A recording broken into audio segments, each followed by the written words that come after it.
The mission for me, when I was here for the 2 years, it really opened my eyes to a reality that I felt like I never experienced before.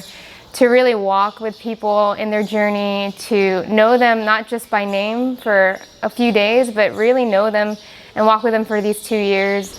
And not only that, it's the missionaries here, the community of the Missionaries of Christ. They're my family now. I feel like I have people that I can come visit, I can spend time with, I can pray with. And I never thought in my life, someone from another culture, another language, another country, who grew up so differently from me, I never thought that I could feel so at home with them and that I could just communicate who I am with them. We share the same experiences of joy, of fears, of suffering, of God. And because this unites us, no matter how different we are, I just feel completely at home here in Honduras with these people. Yeah, after my 2 years, I went back to the States and I got a job as a teacher at a Catholic high school. And really the reason I started to teach was because I wanted this continuation of discipleship. I wanted to disciple, I wanted to be with younger people, I wanted to see them grow and expand in their faith. Coming back to the States after my time here with the 2 years with the Missionaries of Christ, I just have this impulse and, I'm compelled by the love of Christ to continue this journey walking with others, to continue motivating others in their faith, and at the same time living out my faith vividly. I want to live my faith in my life simply. I want to be close to the poor, the spiritually poor, the physically poor, the materially poor. I just feel this call to really be with people in that way. And in a sense, our life in the States is just a continuation of our mission. So in every moment, I'm asking God, where do you want me? With whom do you want me to be with? What do you want me to say in these moments? Where is my holiness, my maximum holiness that you're asking me to live?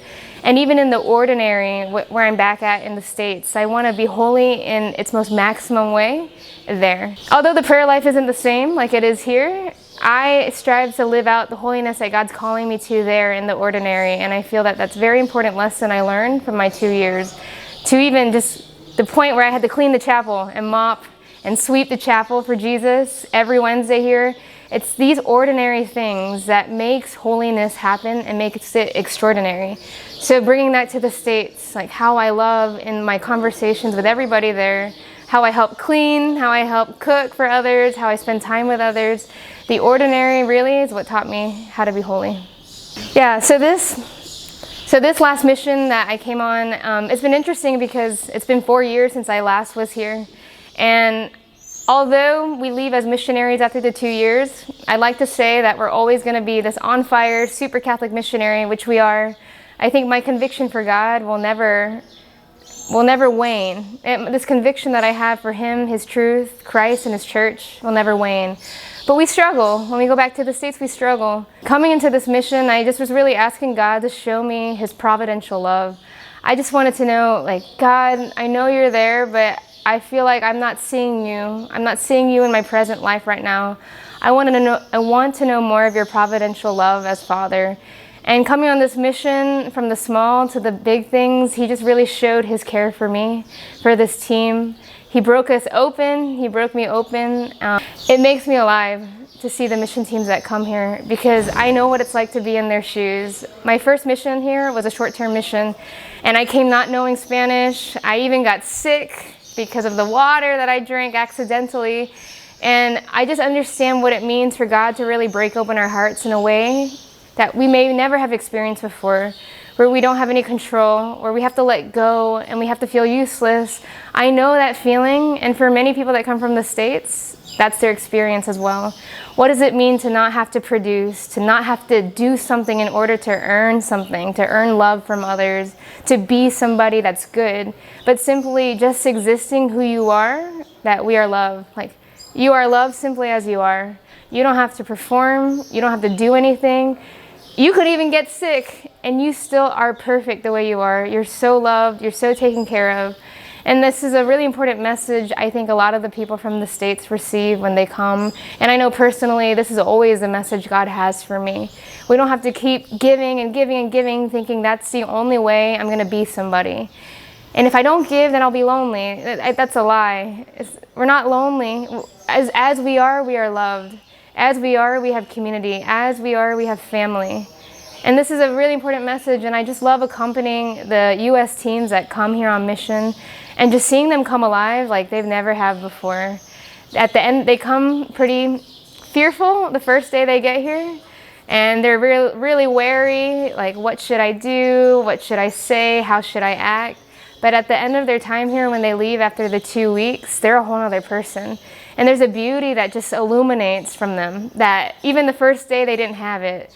There's a freedom, there's a beauty in them that just shines. And I love that part about the mission and being with the teams here.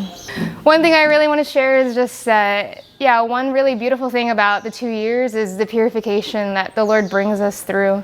And the fact that we can't hide. There's so many defenses and so many masks, literally masks now, that we put on. And we think that if I show people that part of me, I'm not going to be loved. I'm going to be alone. No one's really going to love me in that weak, that scary part of me that I don't even want to look at.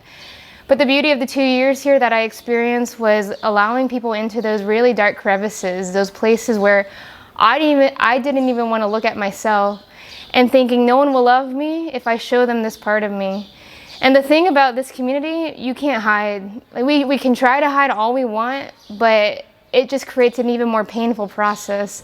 And allowing really God to enter into that part that we don't want anyone else to come into. First, He asks that He come into that place. And then after that, He asks that we allow other people to really love us and heal us in that place. So the long-term mission here, it's a place of healing as well. It's a place where we really discover who we are. Not the person that we are when we hide ourselves, when we disguise ourselves, when we think we have to be this somebody to be loved. But simply who I am, masks down, walls torn down, even in my weakest, the scariest places of my heart, that in that I am loved and I am not alone, and that God heals me and redeems me, and He wants that for everybody. He wants it for everyone.